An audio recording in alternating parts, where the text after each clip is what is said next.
As I mentioned, my name is Caroline Haney. I'm one of two grant coordinators. I am the lead coordinator for Cohort 1, which is Path to Parenthood for youth and young adults who have faced adverse circumstances or are justice involved. And today I'm joined by my colleague, Renika Love, who is the lead coordinator for Cohort 2, which is Indigenous Paths to Parenthood, as well as Linda Koskela, who is the Contracts and Grant Management Analyst for this grant opportunity. And Rosette Shipchandler, our Director of Strategic Programs and Initiatives. A few housekeeping items while we get ready today. There is a live captioning link, which I will share in the chat.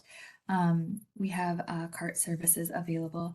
Unfortunately, our ASL interpreters fell through this morning, so we do not have ASL on the line. If there are any audio issues, feel free to exit and rejoin the webinar. I will also drop the phone number and meeting code in the chat. And as a note, all participants are muted to minimize the background noise. If you're looking to increase your screen size, you can click on the magnifying glass with the plus sign in it. Chat and the Q&A feature are located on the bottom right-hand corner of your screen, where you can submit questions to all panelists and co-hosts, and request technical assistance as well. Questions regarding the RFP will be answered in the order they are received after our formal presentation today. And a reminder that verbal answers are non-binding, and any questions that are not answered today can be submitted in writing to Linda per the instructions in the RFP. As I mentioned, this webinar is recorded. All attendees are anonymous, and the chat for attendees to chat with each other is disabled. We encourage you to use the Q&A feature to ask questions of the panelists here today, and we will share a link with the recording with all attendees. So here's a look at our next hour or so today. About 10 minutes of me talking and welcoming you, 10 minutes of the RFP contract process and procedures, as well as the overview of the RFP and the project description. We'll also talk about requirements, assurances, narrative, work plans, and budget, and then wrap up with due dates, evaluation, scoring, and vendor selection, and questions. So the deadline for submitting a grant application for this RFP is May 28th, 2024, which is a Tuesday, no later than 4 p.m. Central Time. Please send all applications to Linda and CC Dominique Jones. Their emails can be found on the screen here, as well as in the application itself.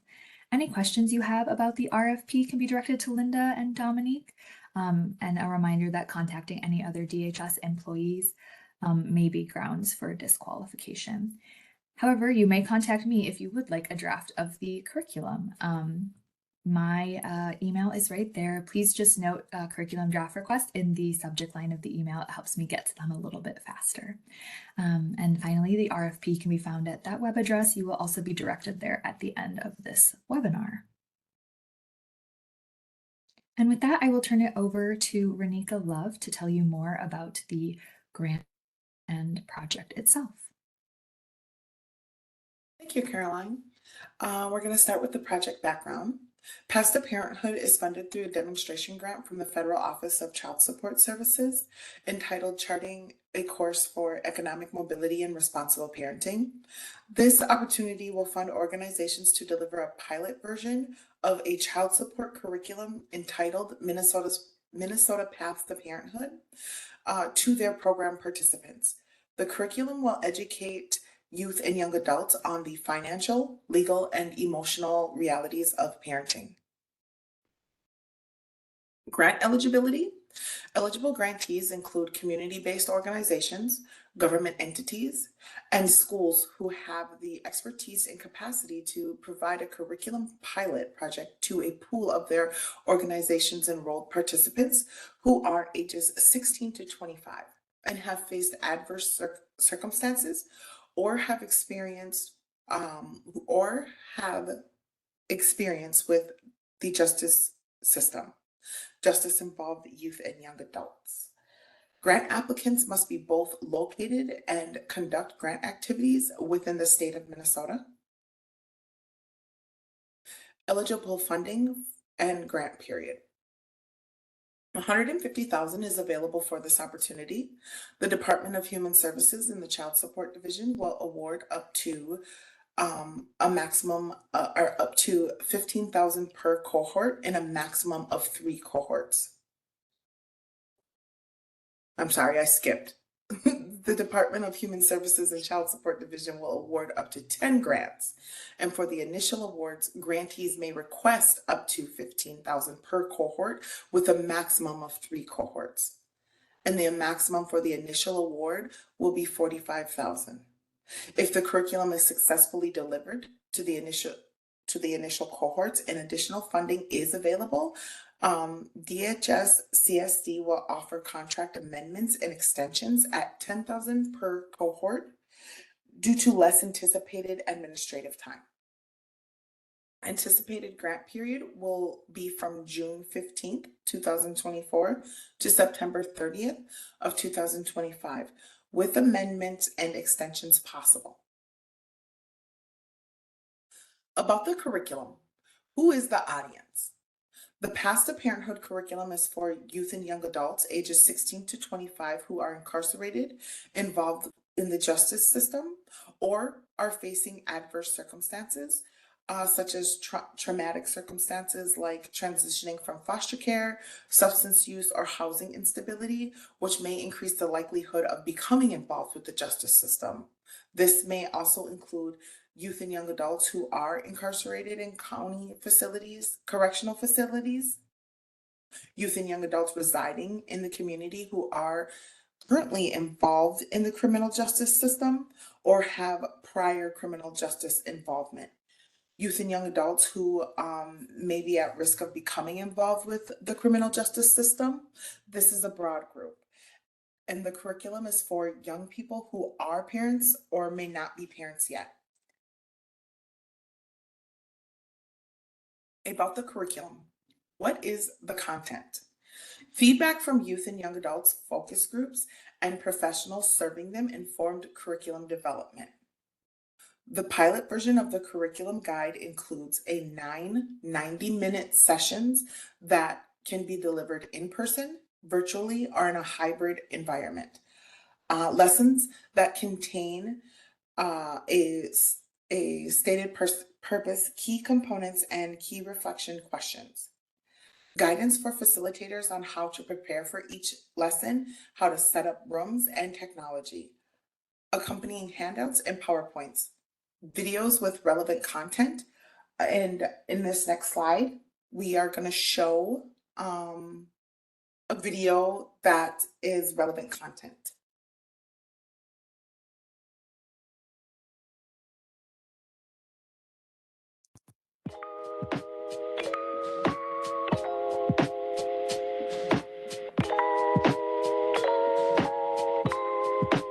When I think of a responsible parent, I'm thinking of someone who is making sure that their children is well behaved, has a stable place to live, has positive surroundings and plenty of love in their environment.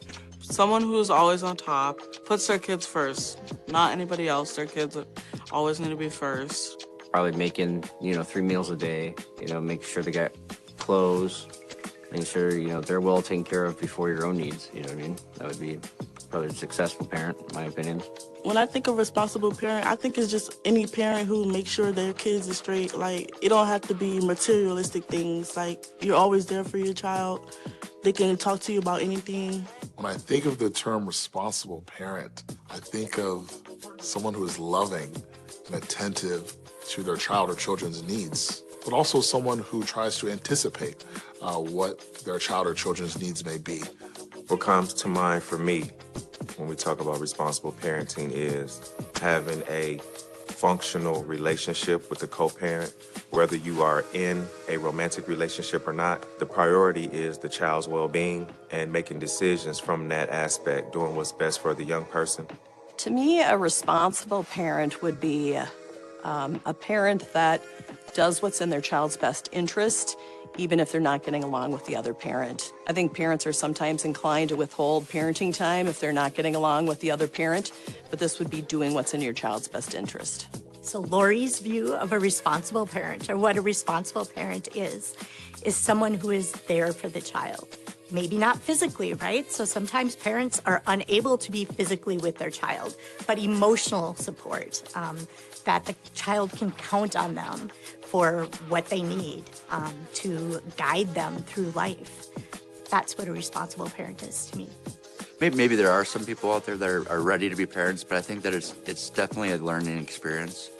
And there's not a one set example of what a responsible parent is. It differentiates between our cultures and our societies and even in just our personal belief systems here in the United States.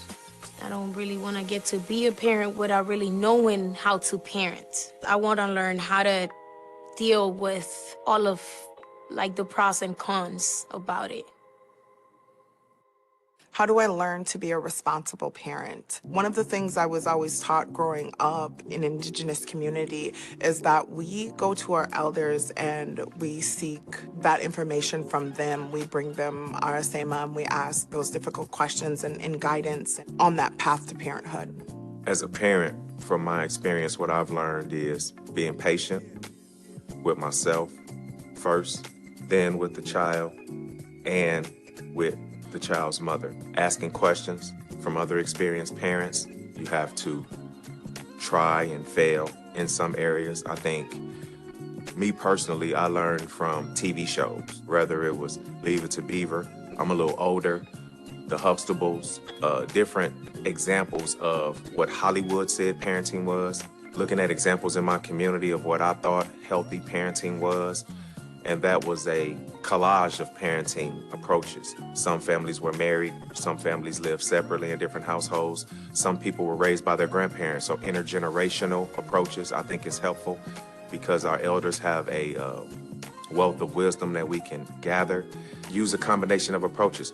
There's different learning styles. Some of us are hands-on, experience. Some of us are audio. We like to listen and learn. Some of us are visual. Look to academics. Look to books. You can access videos on YouTube and talk to fathers. Go to barbershops. If you see a man on the street with a stroller, ask him some questions. You'll be surprised how many people would offer their experience and insight if you just asked.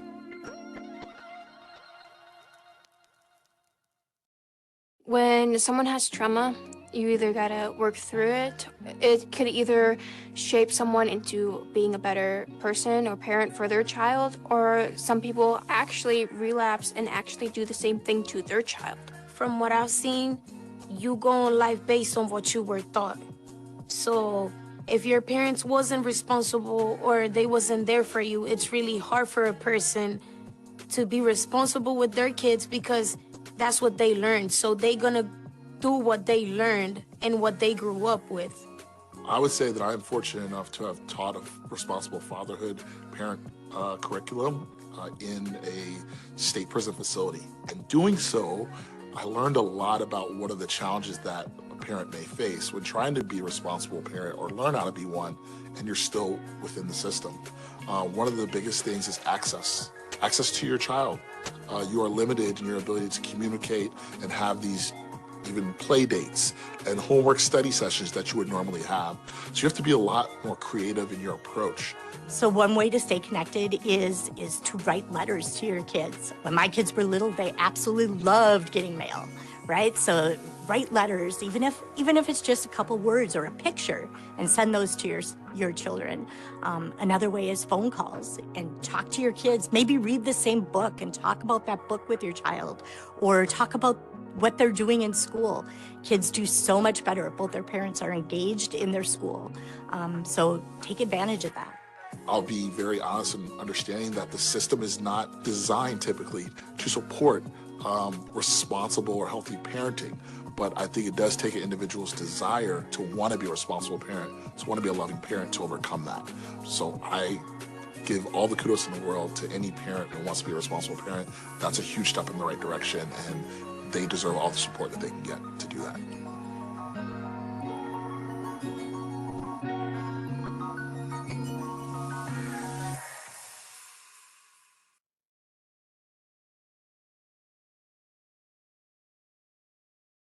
Okay. Program expectations on equity.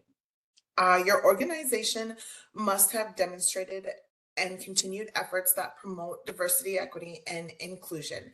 Efforts may include, but not limited to, addressing racial disparity through program development, having and recruiting diverse board members, and staff that are reflective of communities served. Using equity lens and resources for making programming decisions, providing training on diverse cultures, providing training on diverse cultures, equity stands and staff board, conducting cultural specific outreach, providing culturally specific services to communities affected by disparities, actively collecting and analyzing data by demographics, and demonstrating a history of and current engagement in policy advocacy to ensure services are available to communities that experience disadvantages. Program expectations on curriculum delivery.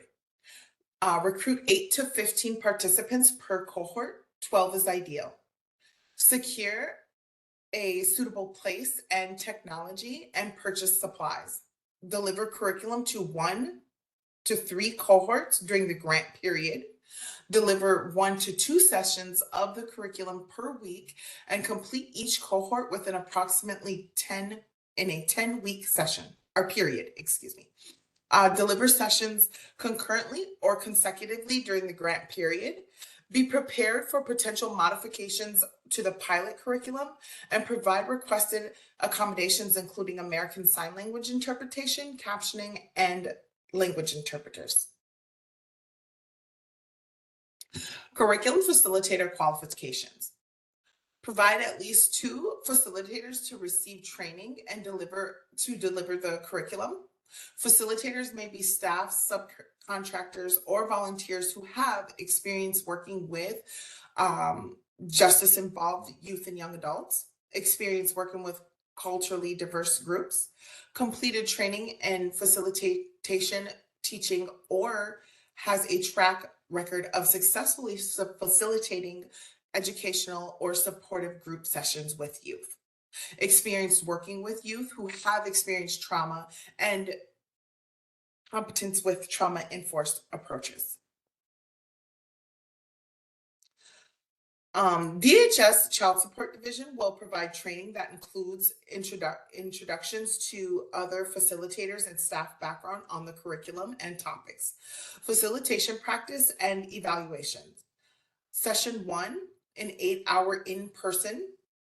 Session 2, 4-hour virtual anticipation date between August 1st of 2024 and September 30th of 2024.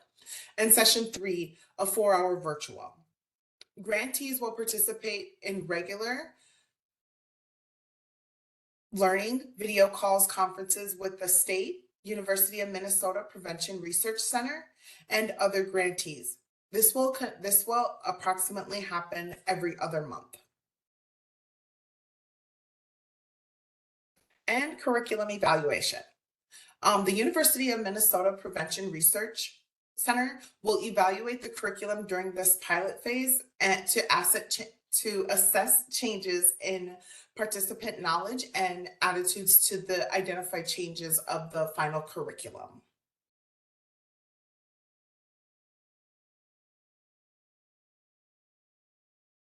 Awesome. Thank you, Renika. Okay, yep, this goes back to Caroline. Since this is a pilot phase of the curriculum and we are trying to deliver a great product to the public at the end of the pilot phase, grantees will be responsible for conducting a portion of the evaluation duties. So we ask that grantees identify 1 to 2 staff members or subcontractors, volunteers, who will work directly with the University of Minnesota Prevention Research Center evaluators to evaluate the program at their facility. Grantees will report process evaluation measures using materials designed and delivered by the University of Minnesota Prevention Research Center. That includes a pre-program assessment to assess knowledge that participants already have, post-session surveys so that participants can tell us what went well and what didn't go well during the sessions themselves, and then a post-program survey to find out what they learned throughout the 9-session program course.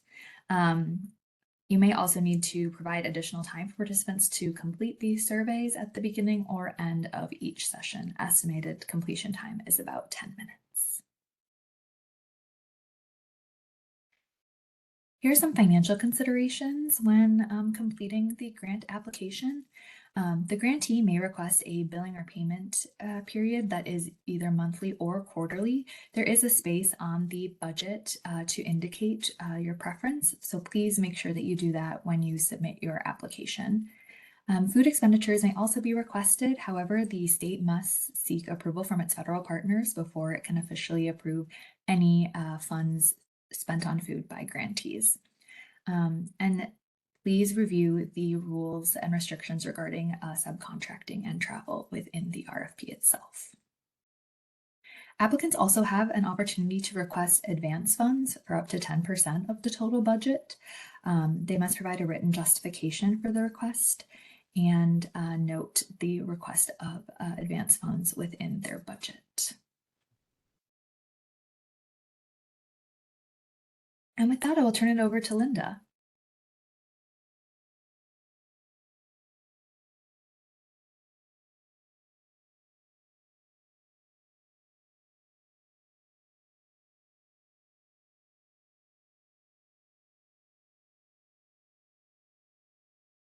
Sorry about that. I've had a hard time finding little icons.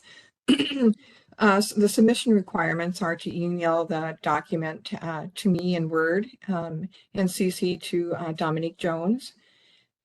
All I need is one copy of the signed application assurances, the application narrative, all in one document in the Word format. And then the completed budget specified in section 6, budget with descriptions. In your email subject line, please note OGAN submission and request a read receipt in case I don't respond right away, acknowledging that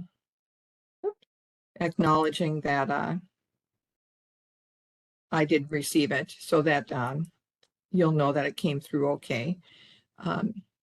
Next slide.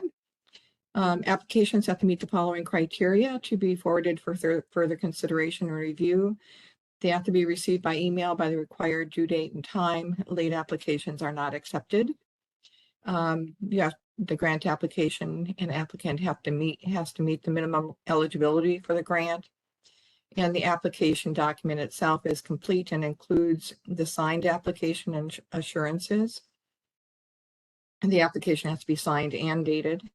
The completed grant application narrative section, and the budget using the template provided. All of those sections are highlighted in green in the posted application document.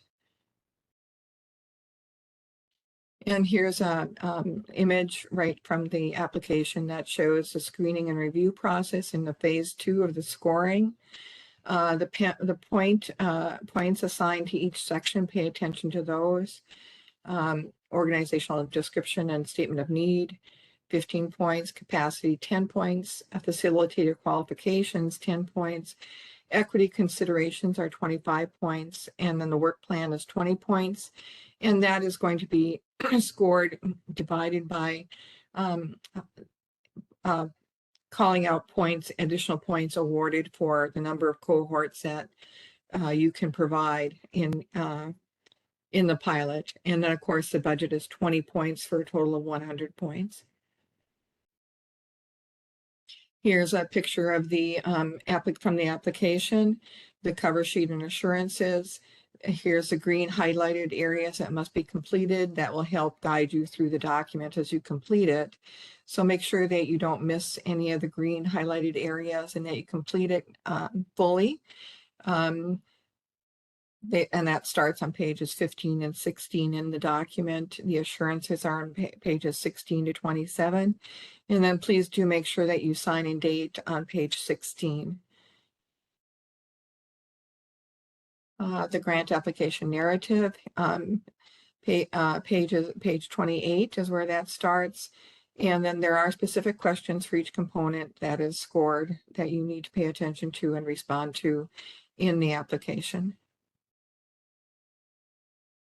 This is a picture of the budget with the descriptions. There's a little template here that we'd like you to use to describe your budget and the justifications for it, the program activity, the description of the program activity, what you think it will cost for you to perform those activities, and if you're requesting any advanced funds for the activity, please note those in the far right column. Indicate here your billing cycle you'd like to have, and then the totals for each anticipated cost and any advanced cost that you're requesting. And it is important in the budget to list every item that you believe you will incur some costs, because this document, not only is it an application, it is also the contract that when you sign it, you are agreeing that you will provide those services for the cost you've indicated in your budget. So it will become part of the contract. And of course, it's not a contract until the state signs it. But what you're doing when you're submitting the application, when you sign it, is that you are making agreement to provide the services for the costs you've indicated.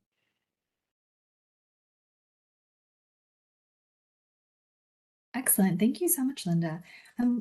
We have covered quite a lot today, but we are ready to move on to the question and answer portion of this webinar. So if you have any questions for us, either by what was said in this presentation or just in your review of the RFP itself, feel free to drop those in the chat or the Q&A feature on the bottom right-hand corner of your screen, and we will answer those in the order in which they are received.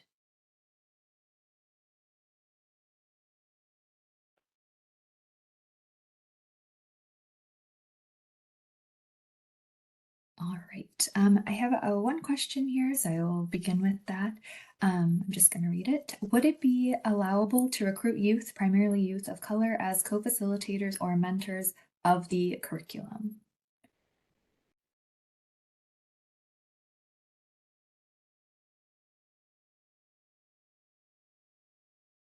Rosette, are you here? Yeah, you know what? Would you like to answer that? Yeah, what I would say is there are some qualifications of the facilitator in the RFP. There is stated flexibility in who those facilitators are, but they do need to meet those qualifications, which does involve some amount of experience. So in terms of that, I think you would go back to the RFP and you know, look at what the facilitator qualifications are.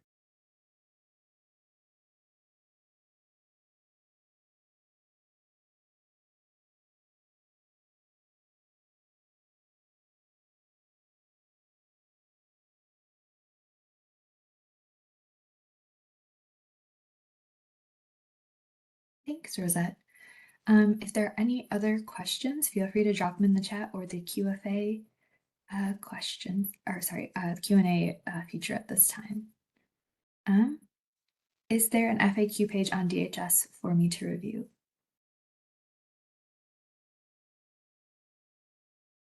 There is not a website for Paths to Parenthood specifically. There is a FAQ page on the Child Support Division page.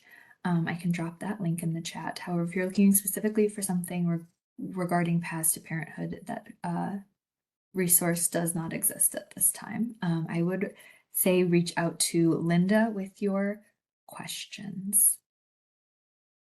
Anything you'd like to add, Rosette?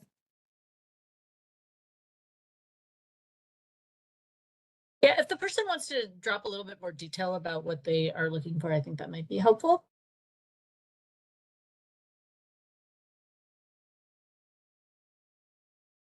And I would just add that because my role is limited to contracts, that I can ask answer questions about the contracting process itself, but not about programmatic information other than what's in the RFP. And I can just refer you back to the section in the RFP.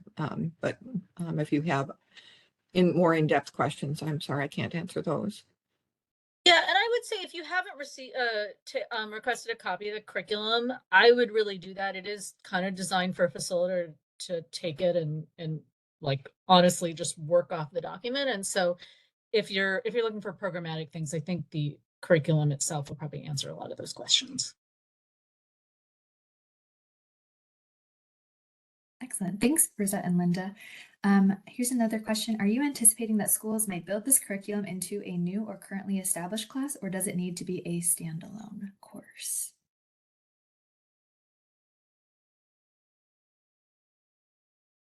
Caroline, are you answering that one or do you want me to? If you want to take it, go ahead.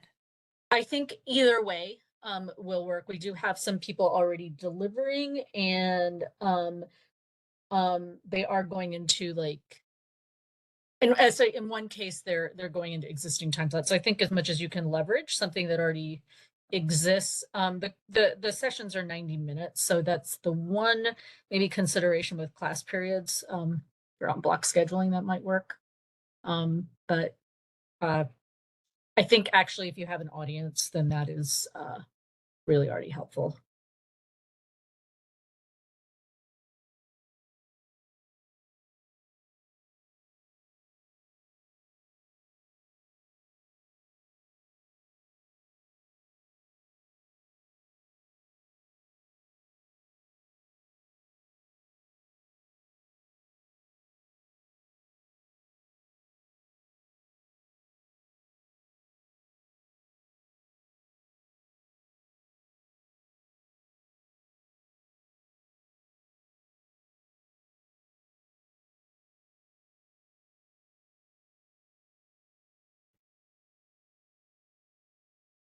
I would just add a little bit to that, I know that from a programmatic standpoint, it's sometimes good to combine things, but you must meet the requirements that's in the RFP and the contract that you sign. So if you're blending things, you still need to provide, as Rosette said, it should be 90 minutes and it should be something that is that where you're following the letter of the RFP and the requirements that you are following those.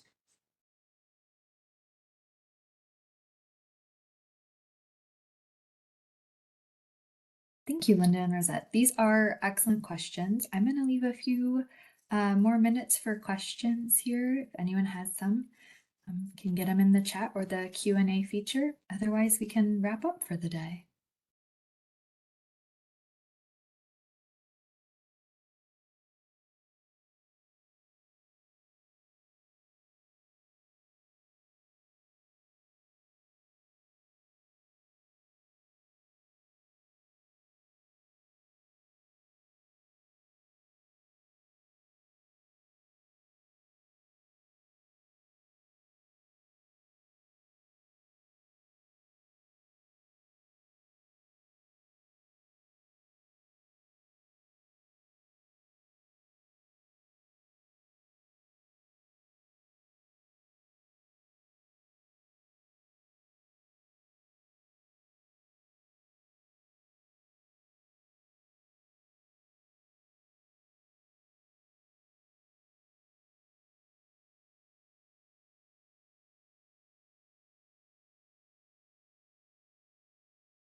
All right, I am not seeing anything new come in. So I think we will wrap it up here. Just a reminder to submit all items on time and use the RFP document as a checklist as you complete it. Ensure that the narrative, assigned assurances, and budget are all complete as they are all required pieces. Please only contact the individuals listed in the RFP, and we look forward to receiving all of your proposals. Thank you so much for your interest and for attending this webinar today.